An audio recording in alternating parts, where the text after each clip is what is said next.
Hello friends, welcome to education point. आज हम class 12th के चैप्टर 1 का सबसे पहले जो टॉपिक है उसको स्टार्ट करने जा रहे हैं। 11th क्लास की भी माइक्रो इकोनॉमिक्स का ये टॉपिक है। सबसे पहले हम माइक्रो एंड मैक्रो के बारे में समझेंगे, इसका मतलब क्या होता है, कहाँ से इसका ओरिजिन हुआ। ठीक है, आइए स्टार्ट करते हैं। देखिए, प्रीवियस वीडियो में मैंने आपको बताया था कि इकोनॉमिक्स का मतलब क्या होता है, ठीक है, और माइक्रो और मैक्रो कहाँ से ओरिजिन हुआ, कैसे हुआ। तो इकोनॉमिक्स को दो पार्ट में डिवाइड किया गया बच्चों।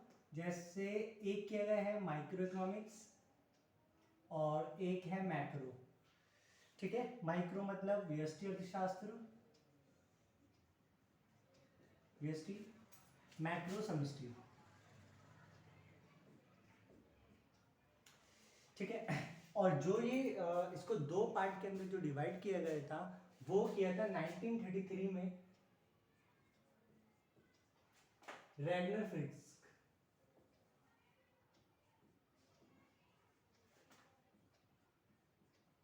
Ragnar frisk. ठीक है, तो ये सिर्फ पर्पस ऑफ स्टडी के लिए इसको डिवाइड किया गया था। डिटेल में समझना है तो आप प्रीवियस वीडियो देख लें। तो माइक्रो एंड मैक्रो, तो आप आइए जानते हैं कि इसका मतलब क्या होता है। माइक्रो, देखिए माइक्रो का मतलब होता है बच्चों स्मॉल, और स्मॉल, और यहां पे मैक्रो का मतलब होता है बच्चों लार्ज। ठीक है, पहले इसको समझते हैं।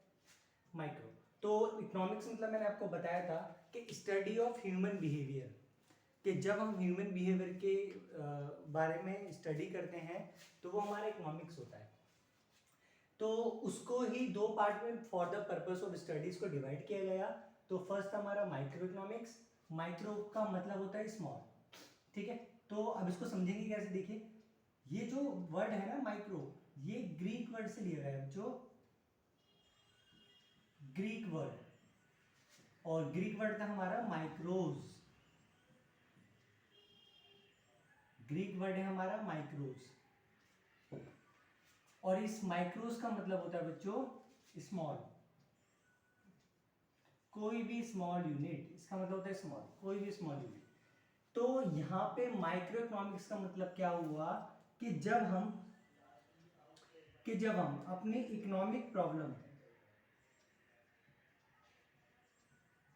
कि जब हम अपनी इकोनॉमिक प्रॉब्लम मतलब आर्थिक समस्याएं, ठीक है, या इकोनॉमिक इशू,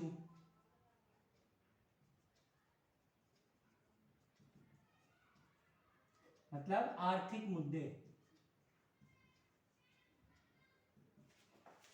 ठीक है, इनका अध्ययन, या इनके बारे में जो स्टडी है वो हम एक छोटे लेवल पर करते हैं। इनका अध्ययन या स्टडी एक इंडिविजुअल लेवल पर करते हैं बच्चों। ठीक है, जब इंडिविजुअल यूनिट इंडिविजुअल लेवल पर करते हैं, इंडिविजुअल लेवल का मतलब है बच्चों यहाँ पे कि कोई भी एक फर्म के बारे में अध्ययन करना, कोई भी एक प्रोड्यूसर के बारे में स्टडी करना। ठीक है, क्योंकि यहाँ पे एक के बारे में बात हो रही है। तो जब हम एक फर्म, एक फैमिली, एक प्रोड्यूसर, इनके बारे में स्टडी करते हैं तो ये क्या कहलाता है, हमारा माइक्रो इकोनॉमिक्स कहलाता है। कोई भी एक इंडिविजुअल हो गया, कोई एक प्रोड्यूसर हो गया, कोई एक फर्म हो गई। ठीक है, जब इनके बारे में अध्ययन करते हैं तो उसको हम माइक्रो इकोनॉमिक्स यानी व्यष्टि अर्थशास्त्र कहते हैं। इंडिविजुअल हो गया हमारा व्यक्तिगत, कोई उत्पादक, कोई एक फर्म, इनके बारे में स्टडी करना हमारा क्या कहलाता है, माइक्रो इकोनॉमिक्स कहलाता है। ठीक है, नेक्स्ट आते हैं बच्चों मैक्रो इकोनॉमिक्स। मैक्रो इकोनॉमिक्स ये भी एक ग्रीक वर्ड है, ये भी एक ग्रीक वर्ड से लिया गया है बच्चों। ठीक है, और इसका भी मतलब होता है बच्चों लार्ज। इसका मतलब होता है बच्चों लार्ज। सॉरी, मैक्रो नहीं लिया गया, थोड़ा सा अंडरस्टैंडिंग हुई। मैक्रोज, ये जो मैक्रो वर्ड है वो मैक्रोज से लिया गया है। इस मैक्रोज का मतलब होता है बच्चों लार्ज। तो अब वही सेम, जब हम अपने इकोनॉमिक प्रॉब्लम्स मतलब आर्थिक समस्याएं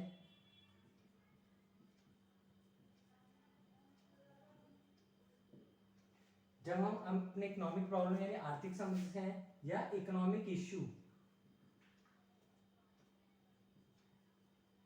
आर्थिक मुद्दे, इनका अध्ययन बड़े लेवल पर करते हैं, मतलब पूरी कंट्री के लेवल पर करेंगे कि पूरी कंट्री के अंदर क्या क्या प्रॉब्लम्स हो रही हैं, ठीक है, उसको हम क्या कहेंगे मैक्रो इकोनॉमिक्स। जैसे इसके बारे में मतलब कि इकोनॉमिक प्रॉब्लम और इकोनॉमिक इश्यूज के बारे में हम क्या करना है, स्टडी करना, अध्ययन करना। जब बच्चों हम इनके बारे में अध्ययन करेंगे, ठीक है, और किस लेवल पर करेंगे, कंट्री एज अ होल,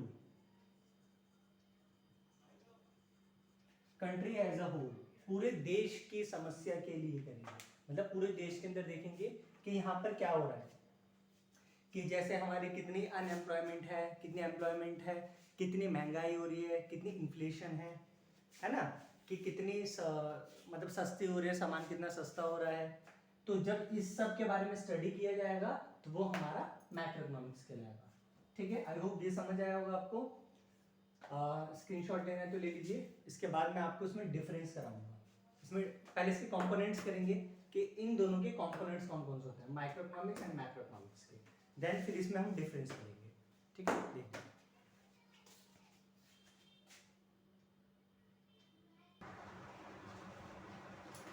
चलो बच्चों, अब हम बात करेंगे components of micro and macro economics की। अब देखिए बच्चों, इसमें क्या कि माइक्रो इकोनॉमिक्स के कंपोनेंट्स क्या, जब हम माइक्रो इकोनॉमिक्स के बारे में बात करेंगे तो हमें उसमें पढ़ना क्या क्या है, उसके कंपोनेंट्स क्या होंगे, उसके तत्व क्या होंगे, उसके बारे में बात करेंगे। तो सबसे पहले जब हम माइक्रो इकोनॉमिक्स के बारे में स्टडी करेंगे, हम देखेंगे कंज्यूमर बिहेवियर, मतलब उपभोक्ता। तो यहाँ पे बात आती है कि उपभोक्ता कौन होता है, कंज्यूमर कौन होता है। तो कोई भी पर्सन जो किसी भी चीज़ का यूज़ कर रहा है, ठीक है, वो कंज्यूमर है। Any person who consumes anything that is consumer, ठीक है।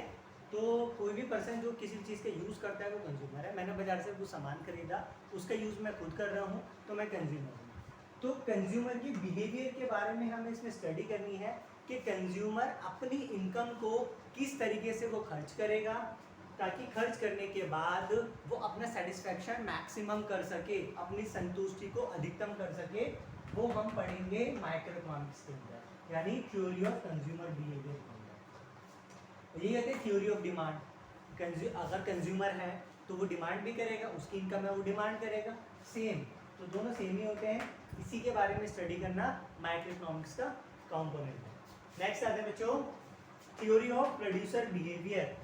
अब देखो, अगर कंज्यूमर कोई सामान खरीद रहा है तो उस सामान को कोई बना रहा होगा, और बनाने वाला कौन होगा बच्चों, प्रोड्यूसर होगा, यानी उत्पादक होगा, जो सामान को बनाता है, प्रोडक्शन करता है और देन उसे मार्केट में सेल आउट करता है।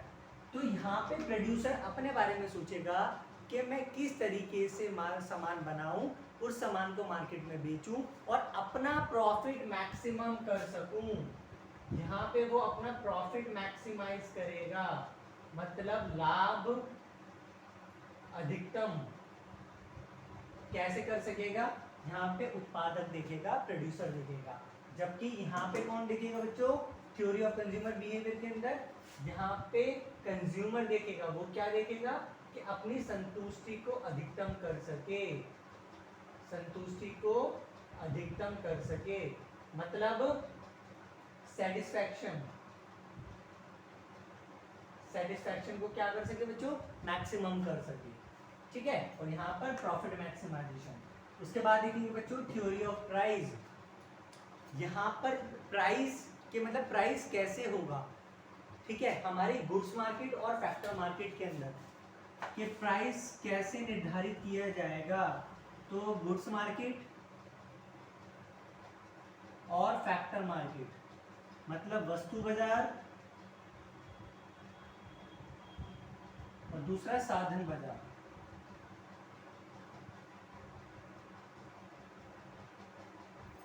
तो बच्चों दोनों मार्केट के अंदर यहाँ पे मतलब है कि जब जो गुड्स बना रहा है प्रोड्यूसर उसको मार्केट में लेकर आएगा तो उसका प्राइस कैसे डिटरमाइन करेगा, निर्धारित करेगा, वो हम इस मार्केट के अंदर देखेंगे। और जो गुड्स बनाया है उसके लिए कुछ उसने कॉस्ट लगाई होगी, तो उसके लिए जो प्राइस डिसाइड किया जाएगा वो फैक्टर मार्केट के अंदर होगा। तो इन दोनों का जो डिटर्मिनेशन होगा वो थ्योरी ऑफ प्राइस के अंदर पड़ेगा। ये था हमें माइक्रो इकोनॉमिक्स के अंदर बच्चों क्या क्या पढ़ना है। ठीक है, अब हम बात करेंगे मैक्रो इकोनॉमिक्स की। मैक्रो इकोनॉमिक्स में देखोगे theory of related to equilibrium level of output and employment. अब हम बात कर रहे हैं पूरी कंट्री के बारे में, मतलब कंट्री एज अ होल। जब हम पूरे देश के बारे में बात कर रहे हैं, पूरे देश के बारे में स्टडी कर रहे हैं, वहाँ के इकोनॉमिक इश्यूज को स्टडी कर रहे हैं, तो हम मैक्रो इकोनॉमिक्स के बारे में बात करेंगे। तो हमें देखना है कि संतुलन, उत्पाद तथा रोजगार स्तर से संबंधित सिद्धांत क्या होता है। अब यहाँ पे बच्चों बात आएगी एग्रीगेट की। जब भी हम मैक्रो इकोनॉमिक स्टडी करेंगे हम एग्रीगेट के बारे में बात करेंगे, यानी समग्र। समग्र मतलब होता है सारा का सारा। तो हम यहाँ पे ये देखेंगे कि पूरी कंट्री के अंदर एग्रीगेट डिमांड कितनी है, पूरी कंट्री की डिमांड कितनी है बच्चों, और पूरी कंट्री के अंदर सप्लाई कितनी हो रही है। तो जब हमारी डिमांड और सप्लाई दोनों इक्विलिब्रियम में होगी तब हम कहेंगे कि हमारी कंट्री में इक्विलिब्रियम है, मतलब ना प्राइस ज़्यादा है ना प्राइस कम है।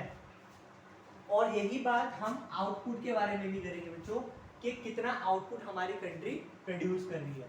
मतलब आउटपुट का मतलब है, यहाँ पे हमने बात करी थी कि एक फर्म है ना, एक फर्म कितना या एक प्रोड्यूसर कितना कर रहा है, प्रोडक्शन कर रहा है। यहाँ पे हम बात करेंगे पूरी कंट्री का जो उत्पादन है, कंट्री के गुड्स एंड सर्विसेज का उत्पादन है, वो हमारा इसके अंदर आएगा। ठीक है, तो इसके बारे में जो स्टडी करता है वो हमारा theory related to equilibrium level of output and employment कहलाता है। जब हमारी कंट्री इक्विलिब्रियम में रहती है, एक एग्रीगेट डिमांड एग्रीगेट सप्लाई, यानी समग्र मांग और समग्र पूर्ति दोनों बराबर होते हैं, तो हमारे एम्प्लॉयमेंट की स्थिति रहती है, यानी रोजगार, पूर्ण रोजगार की स्थिति होती है।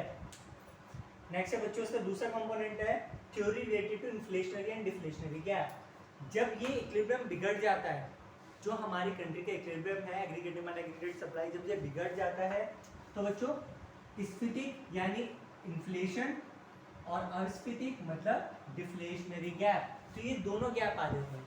अब कैसे आ जाते हैं ये हमें इसी थ्योरी के अंदर पढ़ना है जो हम मैक्रो इकोनॉमिक्स के अंदर पढ़ेंगे। ठीक है, इन्फ्लेशनरी का मतलब है महंगाई हो जाना और डिफ्लेशनरी गैप का मतलब है चीज सब कुछ सस्ता हो जाना। तो ये दोनों ही हमारी कंट्री के लिए बच्चों हार्मफुल होते हैं। ठीक है, अगर ज़्यादा महंगाई हो जाए तो भी हमारी कंट्री के लिए हार्मफुल, और ज़्यादा चीज़ें सस्ती हो जाए तो भी हमारी कंट्री के लिए हार्मफुल। कैसे होगी वो हमें इसमें पढ़ेंगे। नेक्स्ट बच्चों थ्योरी ऑफ मल्टीप्लायर, गुणन सिद्धांत। इसका मतलब होता है कि हमारी कंट्री के अंदर कितना निवेश किया गया, मतलब कितना इन्वेस्टमेंट किया गया, और इस इन्वेस्टमेंट की वजह से हमारी जो इनकम है, इनकम को वाई लिखते हैं इकोनॉमिक्स में, हमारी इनकम में कितना टाइम चेंजेस हुआ इस निवेश की वजह से, वो हम पढ़ेंगे बच्चों मल्टीप्लायर के अंदर, यानी गुणक सिद्धांत के अंदर हमें इसमें पढ़ना है। नेक्स्ट बच्चों गवर्नमेंट बजट। यहाँ पे बजट के बारे में पढ़ना है हमें कि गवर्नमेंट जो बजट बनाती है अपने आने वाले फाइनेंशियल ईयर के लिए, तो उस बजट का हमारे इकोनॉमी में क्या फर्क पड़ेगा वो हमें इसके अंदर पढ़ना है, बजट के अंदर पढ़ना। ठीक है, उसके ये मिस हो गया, ये भी देख लो। मनी सप्लाई यानी क्रेडिट क्रिएशन, मुद्रा पूर्ति और साख सृजन। अब देखो हमारी कंट्री में मुद्रा पूर्ति कौन करता है बच्चों, तो गवर्नमेंट करेगी, है ना, गवर्नमेंट करती है, तो गवर्नमेंट के लिए बैंक्स करेंगे। तो यहाँ पे मनी सप्लाई जो की जाती है ना, उसका हमारी इकोनॉमी में क्या फर्क पड़ेगा, और इसको कंट्रोल कैसे किया जाता है। तो इसको कंट्रोल करने के लिए पॉइंट बच्चों नीचे रहेगा, फिजिकल एंड मॉनेटरी पॉलिसीज बनाई जाती हैं, राजकोषीय तथा मौद्रिक नीतियाँ बनाई जाती हैं। तो यहाँ पे गवर्नमेंट भी कंट्रोल करेगी और यहाँ पे आरबीआई मेन रोल प्ले करेगा। ठीक है, तो ये इसी से रिलेटेड है। मनी सप्लाई, सॉरी सोम सोम दे भरे भंडार तेरे मंगल में हृदय। नेक्स्ट है बच्चों एक्सचेंज रेट। एक्सचेंज रेट क्या होता है, हमारी कंट्री का इक्विलिब्रियम, जब हमारी कंट्री के अंदर हमारी कंट्री दूसरी कंट्री से किस रेट पे एक्सचेंज कर रही है, और उस रेट के ऊपर इक्विलिब्रियम जब आता है वो हम इसके अंदर बैलेंस ऑफ पेमेंट भी हमें देखनी है।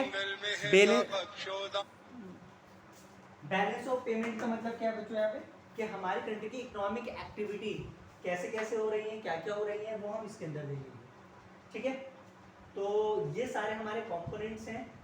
आई होप समझ आया होगा, इसको देख लो, फिर हम आगे करते हैं।